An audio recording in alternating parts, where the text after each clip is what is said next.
मेरे प्यारे भाइयों और बहनों, आप सभी को सादर प्रणाम। आप लोग देख रहे हैं present indefinite tense. Present indefinite tense माने अनिश्चित वर्तमान काल होता है। इसकी पहचान है कि जिस हिंदी वाक्य के अंत में ता है, ती है, ते हों आदि शब्द आते हैं उसे अनिश्चित वर्तमान काल कहते हैं। Affirmative sentence. अफर्मेटिव सेंटेंस माने साधारण वाक्य होता है। इसमें आप लोग पहला नियम देखेंगे। सबसे पहले सूत्र में देखेंगे सब्जेक्ट लिखा गया है, तो सब्जेक्ट के अंतर्गत ही, सी, इट या किसी का नाम आएगा। इसके बाद वर्ब की फर्स्ट फॉर्म में यस या ईएस जोड़ेंगे और अंत में ऑब्जेक्ट माने वर्ब लिखेंगे।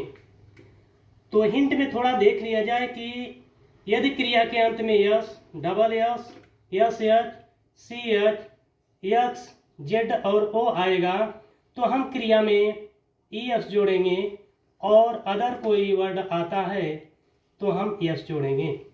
चलिए उदाहरण के माध्यम से हम लोग देखते हैं कि वह किताब पढ़ता है।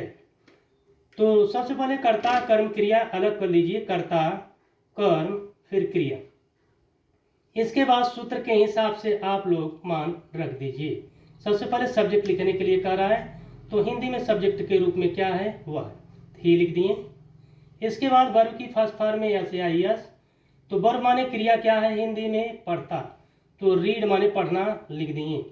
तो रीड का पहला अंतिम अक्षर डी है, डी व्यंजन है, इसलिए यस का प्रयोग हम यहाँ किए हैं।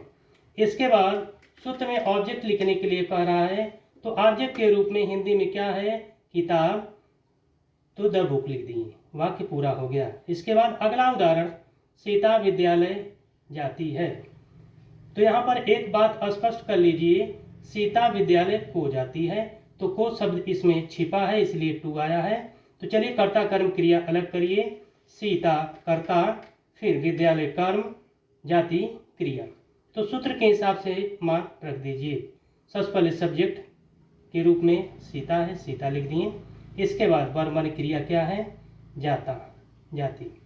तो गो माने जाना होता है, जी ओ, तो ओ आया है, तो यहाँ देखिए मिल रहा है ना, तो ओ आया है तो ईएस का प्रयोग कर दिए। इसके बाद टू लगाएं, फिर अंत में ऑब्जेक्ट लिखने के लिए कह रहा है, तो ऑब्जेक्ट माने कर्म क्या है आपका हिंदी में विद्यालय, स्कूल लिख दिए। वाक्य पूरा हो गया। धन्यवाद।